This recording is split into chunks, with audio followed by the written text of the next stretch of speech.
सुप्रभात बच्चों। बच्चों, 7वीं कक्षा की जो पहली कविता है उस कविता का नाम है भू भारती। तो बच्चों, इस कविता में कवि बहुत अच्छे तरीके से बताया है कि किस तरह इस भारत माता को सजाया है। जो भारत में रहते हैं, जो वास करते हैं जो लोग, इस भारत माता को कितना मान देते हैं, सम्मान करते हैं, वो इस कविता द्वारा उन्होंने बताया है। तो बच्चों, यहाँ पे ये बताया गया है कि जो हिमगिरी है, सिरमौर तेरा, यानी कवि कहते हैं कि जो हिमगिरी है यानी हिमालय जो है, इस धरती माता का क्या है, मुकुट है। सिरमौर यानी क्या, मुकुट।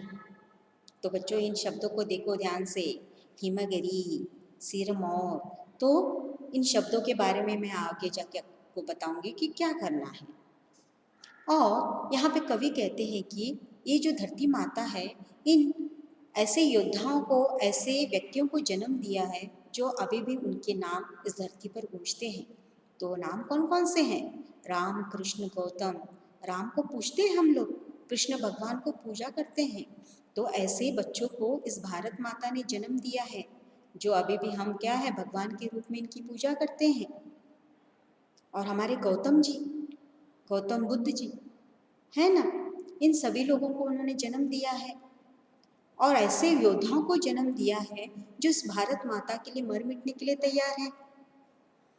ऐसे लोगों को इसने जन्म दिया है, तो ये धरती कितनी पावन है। और इस भारत माता की जो पैर हैं, उसको कौन धोती है? पखारती, पखारती यानी धोना। कौन धोती है?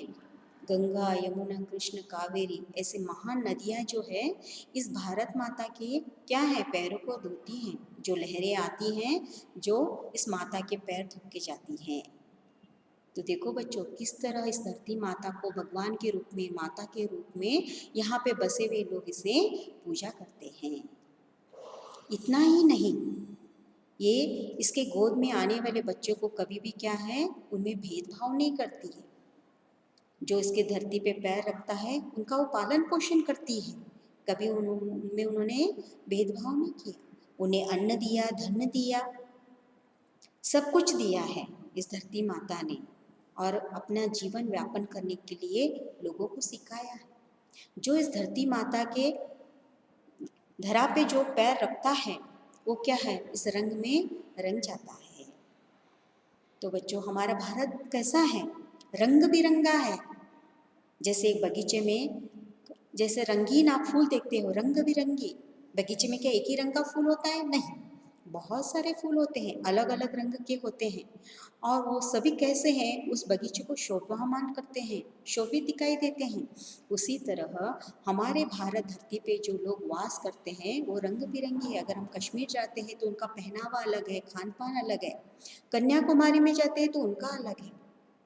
गुजरात में जाते हैं तो उनका अलग है। आसाम, बिहार, मणिपुर, नागालैंड, इस जगह जाते हैं तो उनका पहनावा, खान पान अलग है। लेकिन हम क्या है, सभी उत्सव मिलजुल कर बनाते हैं। क्यों?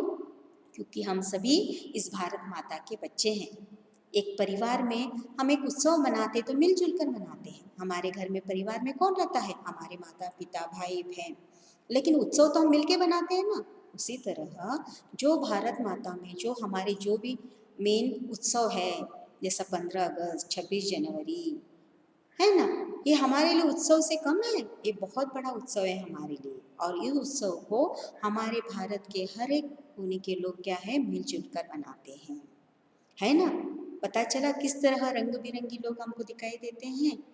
तो बच्चों, इस कविता में बहुत सारे ऐसे शब्द देखे होंगे, सुने होंगे, जो आप लोगों ने कभी नहीं सुना है। तो उसमें से है हिमगिरी है, सिरमौर है, शरणागत है, आनंदा है, धनंदा है। तो ऐसे बहुत सारे शब्द हैं जिसके हमें अर्थ पता नहीं है, उसके पर्यायवाची पता नहीं है।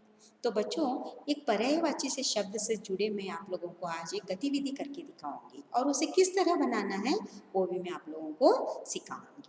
तो सबसे पहले बच्चों, आपके घर में कार्डशीट होगा। ठीक, तो ये कार्डशीट इस तरह का होता है, चौकोन होता है। आपको बहुत बड़े आकार में लेने की कोई ज़रूरत नहीं। आप छोटे आकार में, किताब के आकार के रूप में भी आप उसे ले सकते हैं। इसे 2 फोल्ड करना है। जिस तरह से मैंने ये फोल्ड किया है, ये वाला आपको दिखाई देगा इतना बड़ा, है ना। तो इसको मैंने फोल्ड किया है, एक बुक के आकार का कवर की तरह दिखाई दे रहा है बच्चों, है ना। तो इसी तरह ये चौकोन आपको क्या करना है, बनाना है।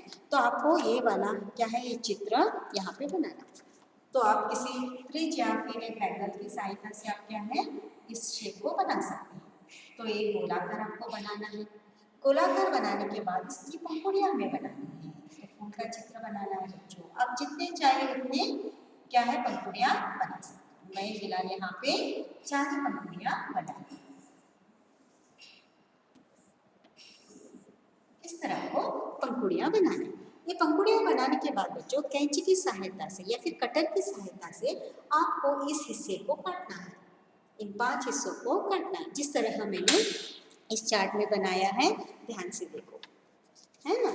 ये देखो इस तरह खुला दिखाई दे रहा है आप लोगों को। यहाँ से ये पूरा ओपन है स्पेस। तो यहाँ पे मैंने क्या किया है, चित्र बनाने के बाद इसको काटा है, इन पंखुड़ियों को मैंने काटा है। तो बच्चों इस पंखुड़ियों को मैंने क्या नाम रखा है, पर्यायवाची झरोखा। झरोखा यानी क्या, खिड़की। खिड़की खुली होती है ना, ये देखो खिड़की की तरह दिखाई दे रहा है। तो बच्चों इसमें हम ऐसे थोड़े कार्डशीट रखेंगे, जो आपको क्या करना है, सेम इसी तरह के चित्र आपको बनाने हैं। और उसमें जो मेन शब्द है वो आपको लिखना है। तो सबसे पहले देखो बच्चों, इसमें कौन सा शब्द आपको दिखाई दे रहा है, सिरमौर। सिरमौर यानी मैंने आपको बताया सिरमौर किसे कहते हैं, सिरमौर यानी मुकुट। इसके पर्यायवाची शब्द देखो, मुकुट है, ताज है, किरीट है, कृष्णिल है। इन 4 नामों से इसे बुलाया जाता है।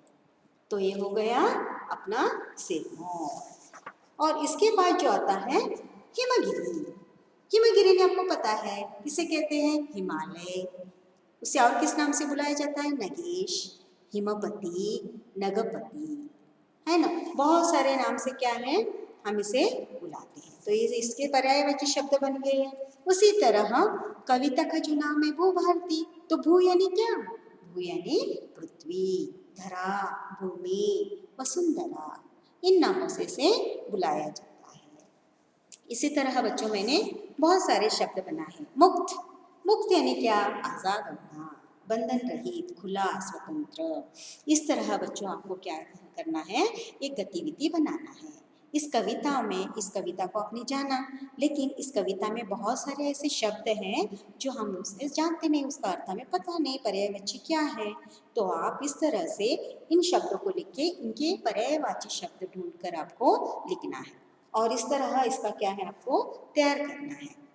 आप बहुत सारे, मैंने सिर्फ आपको 4 शब्द को बताया है, आप बहुत सारे शब्द इसमें से ढूंढकर लिख सकते हैं। तो बच्चों आज के लिए इतना ही। कल की कक्षा में मैं नया पाठ लेकर आऊँगी और उसके द्वारा कौन सी गतिविधि कर सकते हैं उसके बारे में भी आपको जानकारी दूँगी। धन्यवाद बच्चों।